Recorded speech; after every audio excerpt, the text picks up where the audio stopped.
the financial advisory business for Royal Fidelity. And joining me is David Slatter, our AVP of Investments, and Graham Marshall, who's our Securities Investment Advisor down in Barbados.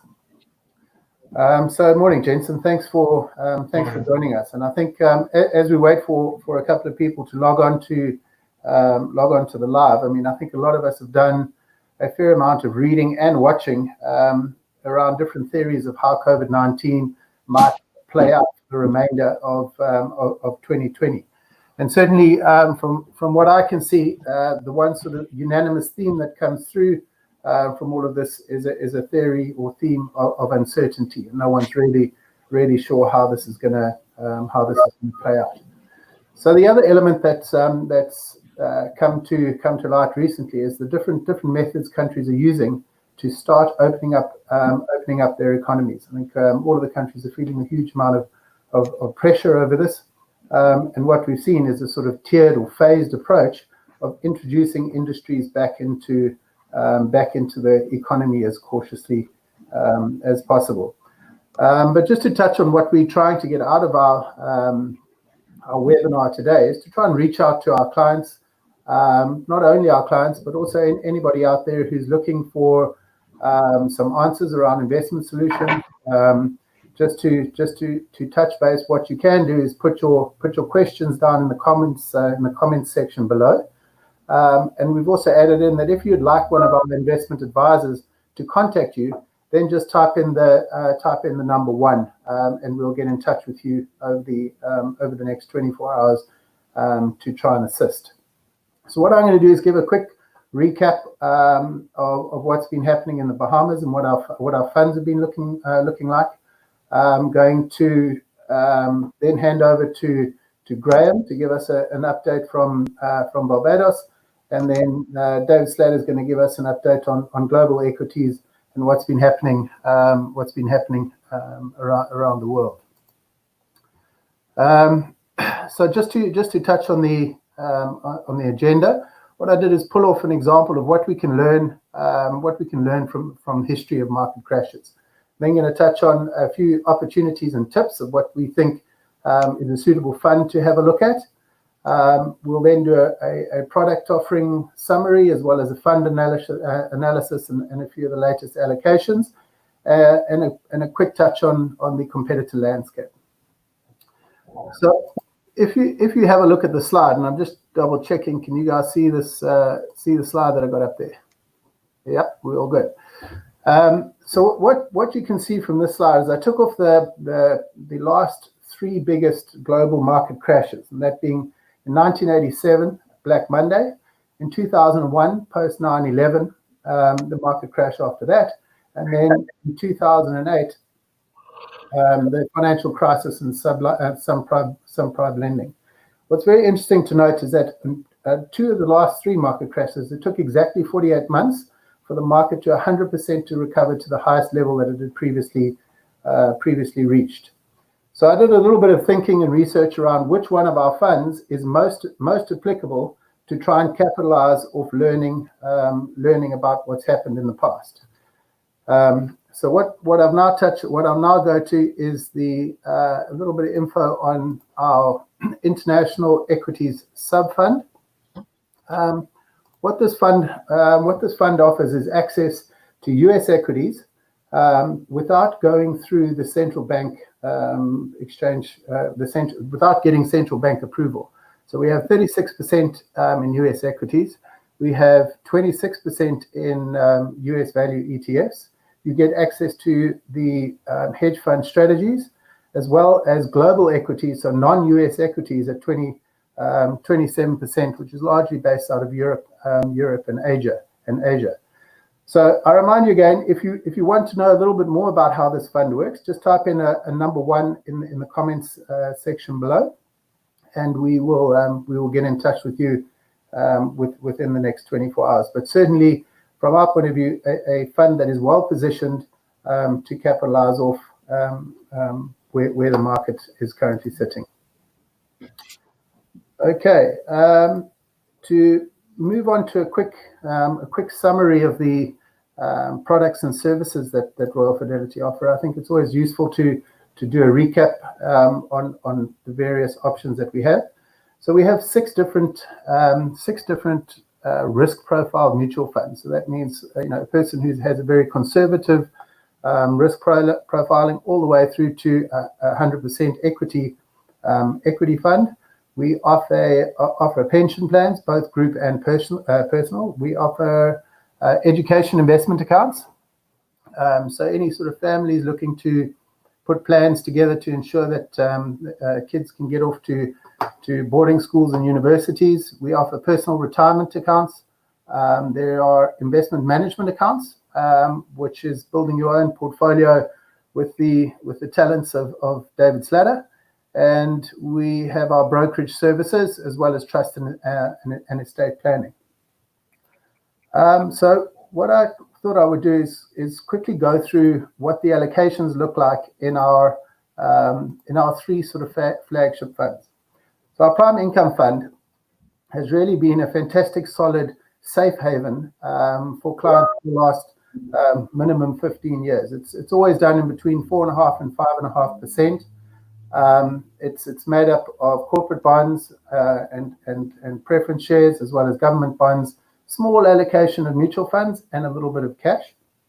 And we see in 2020 that this will remain a solid, good, safe haven for clients looking to keep their money safe throughout the COVID-19 experience. We don't see that there will be a massive drop-off in this fund. I think whilst I touch on this, I mean, in the last quarter of 2019, there was a release from the central bank saying that there is close on $2 billion sitting in check and savings accounts. And I think the one thing that hit home to me around that is that I think Royal Fidelity wants to make investment advice easily accessible to all Bahamians. And I think we're in the process of trying to roll out the option of getting investment advice to Bahamians in whichever area that you are. So to then move on to our balance fund. Our balance fund is exactly as it says. It's a makeup of our Prime Income Fund at 53% and a weighting of 47% into our equity fund. So it really does give you diverse across different industries as well as different securities. And then finally, our equity fund. Let me make sure I've got the technology all up and running. The equity fund really had a spectacular 2019 with a return of just under 20% for that 12 months. We obviously don't expect to see that every year, but certainly I would recommend accessing an equity market through the targeted equity fund as opposed to going to try and pick your own stocks. I mean, one of the huge benefits of that is that at the time of wanting to get access to your cash, you can access it through the fund as opposed to having to wait to potentially sell a share that might not be a popular share at that time. And then to touch just lastly on what the competitor landscape looks like, and I think I'm sort of really, really proud to say that across every risk profile, so across a conservative client, a client that might be moderate, and then aggressive clients, in all three risk categories, Royal Fidelity has come out tops in terms of returns.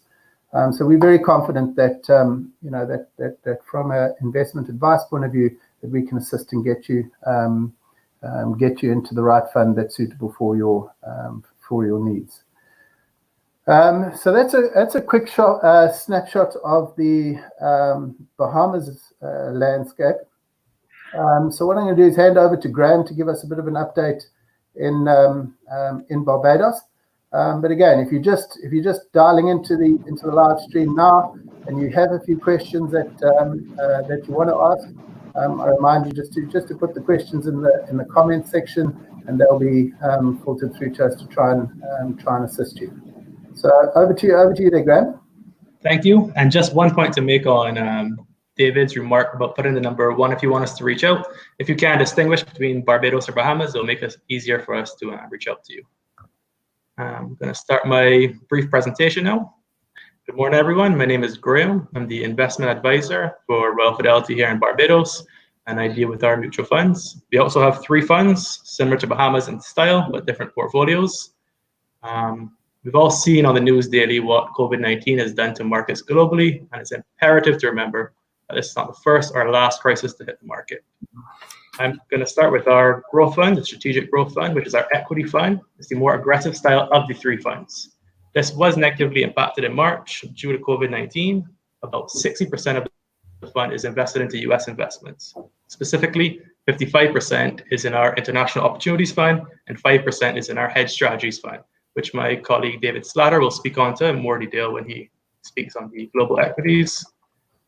Some other holdings of this fund, our top holdings rather, would include companies like Goddard Enterprise and Massey.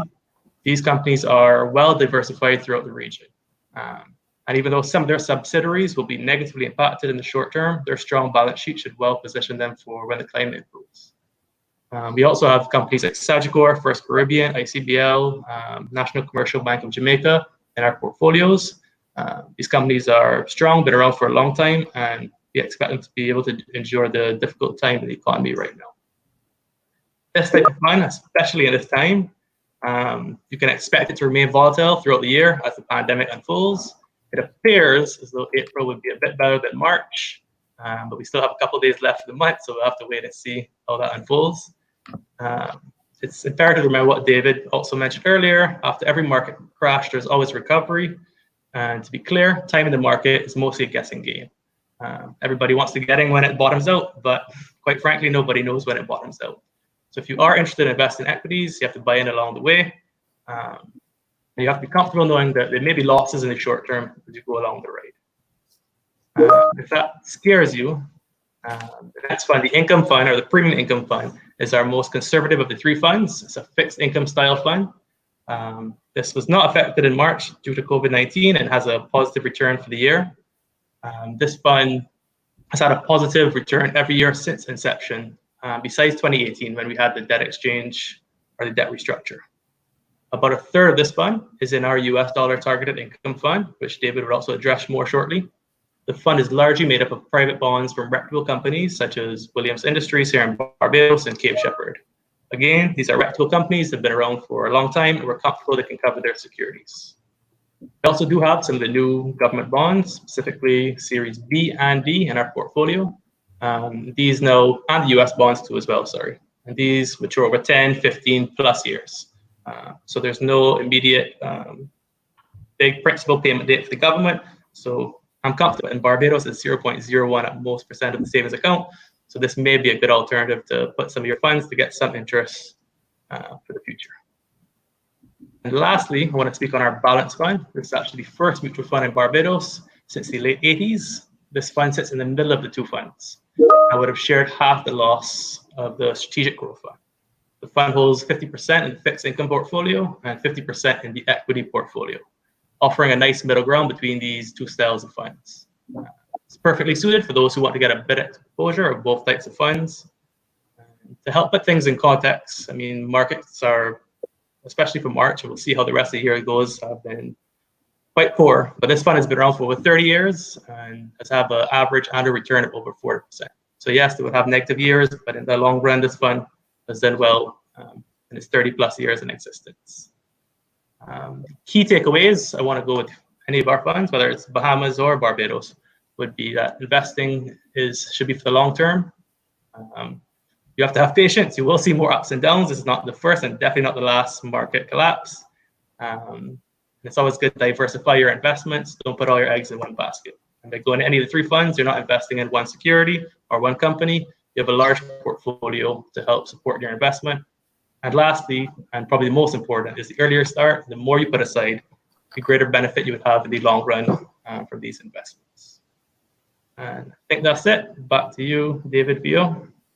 Great, thanks, Graham. All right, David Slatter, are you ready to give us an update on global equities? Also, just to say thank you, there are quite a few questions that are coming through. Keep them coming. There's certainly a lot of interesting topics that are coming through. We will address them after David's update. But yeah, please don't stop. Send through the questions. Over to you, Dave. All right. Morning, everybody. Good morning to the Bahamas and Barbados, and anybody else from around the globe who decided to listen. The power of technology, right? Well, thank you, David and Graham. That was a great overview of what's been going on for our funds in the Bahamas as well as Barbados. And what I wanted to do was to speak to the global equity markets, and also in particular the portfolios that we manage from the portfolios we manage of international equities and fixed income. And then talk about economic growth expectations going out into the next year. And then to answer these questions that have been coming through, whether they deal with issues of the prime income funds, stability during the pandemic, devaluation risk in the Bahamas, and we'll see what other questions come up. So the first slide I wanted to speak to. So we go down to the next slide.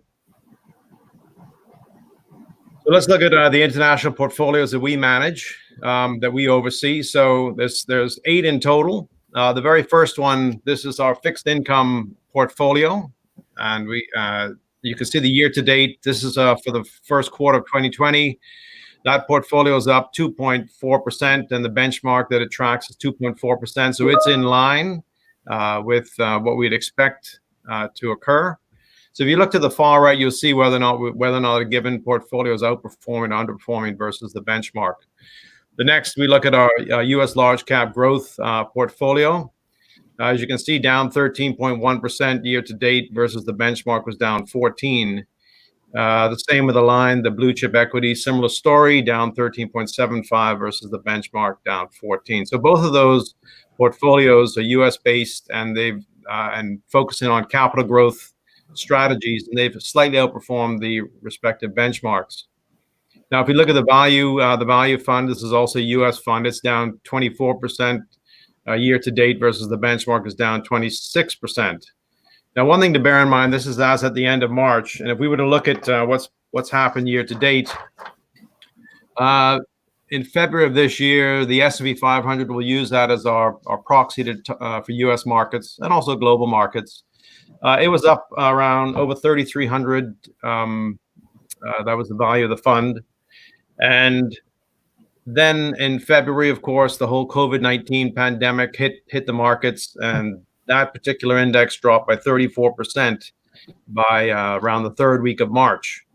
Since then, has recovered 29% of that 34% decline. So, it's been pretty volatile, but as Graham noted, we can expect for the rest of the year some additional volatility. So the markets have recovered nicely from their lows in February, but it's reasonable to expect that there'll be some shocks to the system as the year goes on, and there'll also be some good news that boost markets.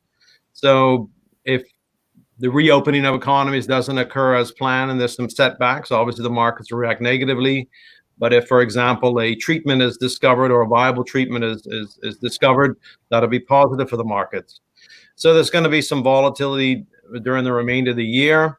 As Graham mentioned, if you want to get into international equities, you can do that on a staggered basis. So if every month, if you're investing in the international equity fund, then you will be laddering in your investment and taking advantage of the downs as well as the ups in the market. We also have international exposure. So if we look at the next fund, Lazard, it is in line with the benchmark. It too, though, is down through the first quarter around 23%. And then Thronberg, which is another international equity portfolio, is actually the top performer relative to the benchmark, only down 14 versus the benchmark down 23. So, relatively good performance, still in negative territory as the entire globe is. And then we've also got some other funds that focus on specifically Asia and Europe, and they are actually underperforming versus their respective benchmarks. But if we go to the next slide, what I like to show everybody is since inception or over a longer period of time, or be it 5 years or 10 years, how these managers have performed relative to benchmarks. And you can see to the far right, 6 of the 8 are actually outperforming versus benchmark, and the other 2 are in line. So the track record of these particular portfolios, we think, are strong. And right now we have short-term pain as a result of the COVID-19 pandemic. We also have potential for long-term gain. And we think that these managers will do a good job once we get out of the pandemic of adding value, adding what we call alpha in the investment community, and generating a, hopefully, you can never say with certainty, but a level of return that we've seen historically that they've produced. And that'll benefit, obviously, the fixed income and the equity, international fixed income and international equity portfolios that we manage. If we go to the next slide, just to give you an idea of expectations for the S&P 500, a lot of this information comes from Bloomberg and also from Morgan Stanley, one of our main relationships that we use. So we look at a bull case versus the bear case and the base case, kind of looking at around potential of 14% return on the upside. That would be, that's the bull case. That's that earnings expectations for 2021 are at 170, and that the price to earnings multiple that the market's willing to trade at is 19 times earnings. You get to an S&P 500 value at the end of the year of almost where it was in February, 33,230. Why would that be the case? Well, the amount of stimulus that's being injected into the economies in Europe and in the U.S. and elsewhere it's unprecedented. It's an unprecedented level of fiscal stimulus. So obviously, once we get out of the pandemic, there's going to be a lot of fuel, which is a fuel for the economic fire that hopefully we'll see in the increase in GDP next year. On the downside, of course, there's the bear case. So it could be, we could lose 13% from where we stand currently. So if you were thinking long-term and you were investing from now through to the end of the year, whether it's the bear case or the bull case, if you're buying in every month, in the long term, it should be we think, a reasonable investment for somebody who's thinking long-term versus simply short-term. If we go to the last slide, just looking at economic forecast. So this comes from Bloomberg. What Bloomberg does is they have economists, dozens of economists who contribute their thought on economic growth. So if we look at real GDP expectations in 2021 and 2022, we see that we get back to where we were before the COVID-19 crisis. You see a lot of negative in the 2020 column. So for the world, the expectation is the GDP will decrease by 1.5%. The G8 nations down by 4.1. In particular, the US down 3.5, but China at a positive 2. But for them, that's the equivalent of a major recession, given that they've been growing at 6 to 8% for years. But if you see in 2021, you do see an uptick in economic growth expectations. Whether or not it won't fully recover for the loss in 2020, but it definitely shows you that the leading economists around the world expect a strong recovery in 2021 versus what's happened in 2020. Granted, it's not going to be a V-shaped recovery like you've heard. That we expect it's going to be a gradual recovery because, as you've seen in the news, these 5-phase reopening of economies, whether it's the Bahamas, New Zealand, whether it's South Africa, they have a very detailed plan that they want to put in place.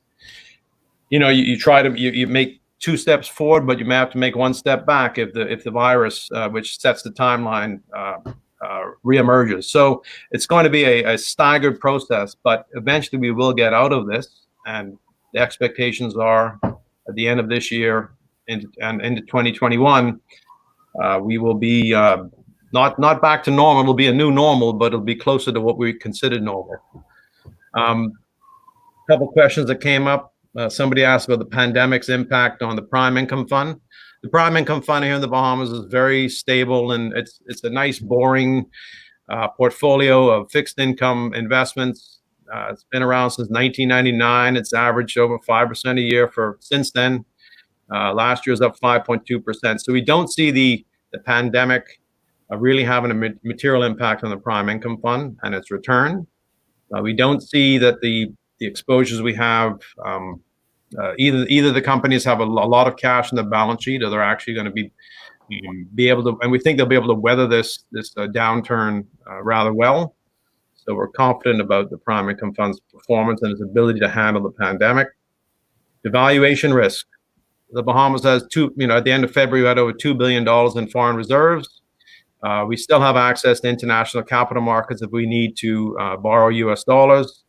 There's an IMF, not to say we're turning to the IMF, but if we needed to, there's $200 million worth of funding from the IMF if we needed it. That's probably maybe the last resort. So the risk of devaluation, it's always a risk to be considered, but we think is very, very low risk, low probability of occurring.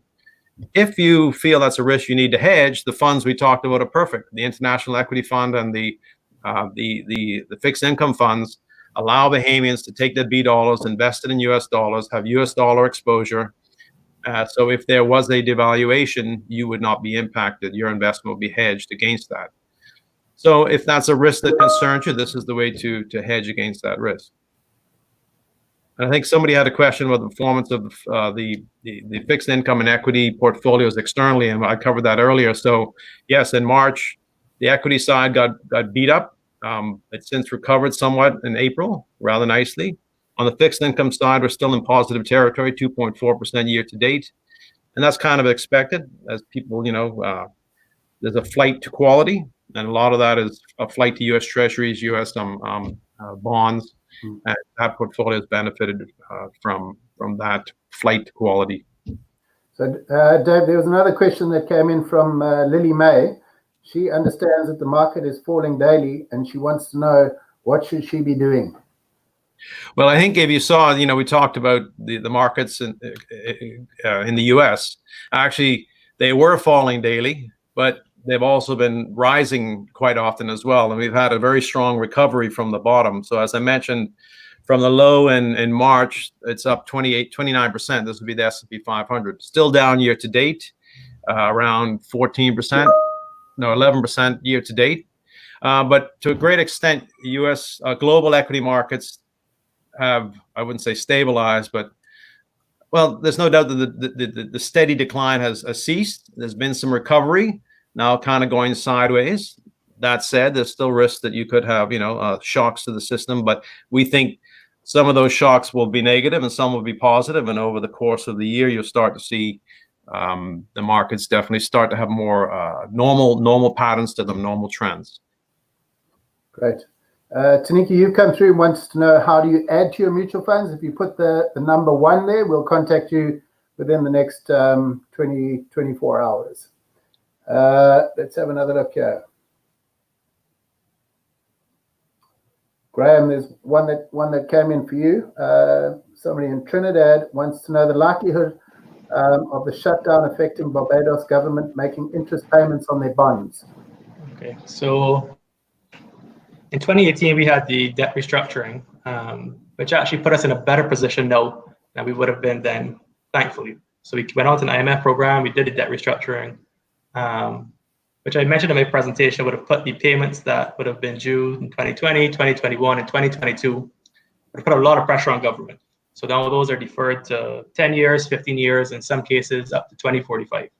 So there's no huge pressure to make any big payments on the government debt in the near future. So I think that would be a low risk, in my opinion. Also, our international reserves are considerably higher than they were 2 years ago. So yeah, we're definitely in a better position now than we would have been prior to the debt exchange. So we're fortunate in that regard. David, I just want to add the previous question I answered about the devaluation of the Bahamian dollar. I mean, the Bahamian government has 1.65 billion in foreign and US dollar debt issued and outstanding. They don't mature until 2024 out to the late 2030, I think 2038. So the US dollar obligations of the Bahamian government are rather small for the next 3 years, 4 years. Pretty sure that we're going to have a recovery in our tourism industry between now and then. So that, the ability of the Bahamian government to meet its U.S. dollar debt obligations is very, very high. So there's a low risk of a default by the Bahamas on U.S. dollar debt outstanding. So almost, actually, it's so small that I think buying the Bahamian government bonds issued in U.S. dollars looks like a great opportunity right now, given the facts behind the stability of the Bahamian government as far as U.S. dollars are concerned. Okay. Right. There is a question that came in from Barbara, who's retired and wants to know, should she stick with her secured balance fund and targeted equity fund? So I mean, my advice with that is to rather try and set up an appointment with somebody we can get one of our investment advisors to have a look at what the amount of exposure you've got, seeing that you're in retirement at the moment. But certainly that's a sort of personalized investment question where we will gladly get in touch with you and set up an appointment with you. All right. Great, gents. I'm just seeing Jason McCarroll wants to know, is asking, should he invest in oil? They're giving it away. That's I think expectations are price of oil is going to remain low for a while, because you've got this glut of supply. We've got this tremendous reduction in demand. So even when we start to come out of the economic recession and start to grow again, there's still going to be this huge supply of oil just sitting there waiting to be consumed. So don't expect oil prices to suddenly shoot up in the short term. One way as a Bahamian, if hopefully BPL's cost of electricity goes down, and that saving that you incur, that you benefit from, maybe you want to invest that in our equity fund. That's one way to benefit from low price of oil. Great, gents. I mean, I think we said that we'd try and allocate half an hour. Just to everyone out there, thank you very much for the questions that came through. I think this live feed will be replaying on some of the social media pages. So again, if you've got questions on there, you can submit them through there. We will get in touch. We will get in touch with everyone. But I hope the session's been insightful, that you've had some of the questions answered, that it's not all doom and gloom at this point, and hopefully that the whole region can come out of this in a positive note at some point. But thank you very much, Graham. I think it's a public holiday in Barbados. So, it is, but not much to do, to be fair. But I'll try to enjoy it. You're avoiding your public holiday lockdown. David Slatter, thanks very much, and we will touch base soon. Thank you very much. All right, thanks, guys. Cheers. Everybody. Bye.